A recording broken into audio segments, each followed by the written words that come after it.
there's two types of criteria, right? There's that of the Tanakh, right? Which those interpretations are given in Second Temple Judaic writings, such as the pseudepigraphical writings, the the apocryphal writings, the targums, certain writings that we have in Philo, not Josephus, but all of those would be Second Temple Judaic interpretations that we have of the Tanakh. Then you have post 70 AD interpretations of the Messiah, which are all going to be editorial. They're all going to be polemical because they have to eliminate Jesus of Nazareth from being that Messiah. So they're all going to be skewed to eliminate him from the picture. We have to remember that what is known as rabbinical Judaism grew up in the shadow of Christianity. So many of its statements are polemical, and this is admitted by some of the top rabbis today who know that.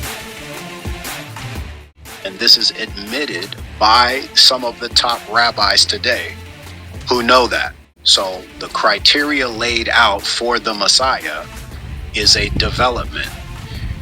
The development, first of all, the New Testament is the earliest record that we have of the Haftarah reading, which the Haftarah reading was done after the Shaliah, which was the reading from the Torah. We see that in chapter 4 of Luke when Jesus goes into the synagogue on the Sabbath and a scroll of the book of Isaiah is handed to him. So he's doing the Haftarah reading.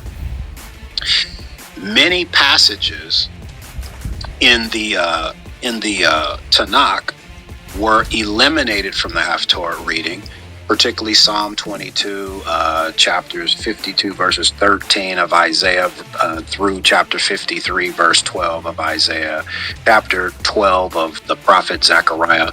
All of these passages, which are messianic in nature and were considered to be messianic, going back to Second Temple Judaic interpretations of sages, pre-rabbinical Jewish interpretations, all testify that those were messianic prophecies. They were removed from the Haftarah reading later after the Second Temple was destroyed.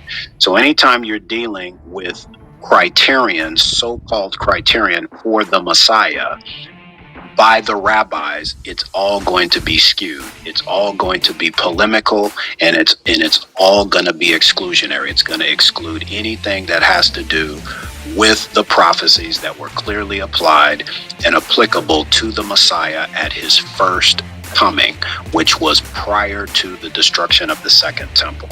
And that's exactly what happened. Jesus of Nazareth died circa 30 AD. The temple was destroyed 40 years later, according to his confirmation of the prophecy of Daniel chapter 9, verse 26.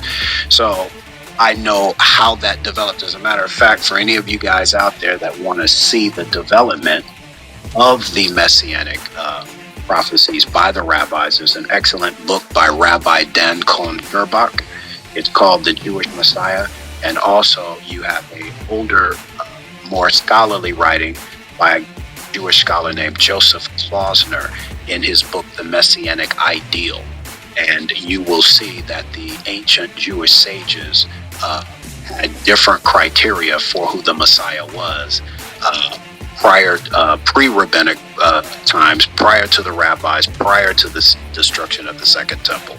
And so what I have to qualify when asked the question, do you know the criteria for who the Messiah is, I have to distinguish between Second Temple Judaic times, when the temple was still standing. Jesus himself was a Second Temple individual along with his apostles, and post Second Temple, after the destruction of the temple and the rise of the rabbis.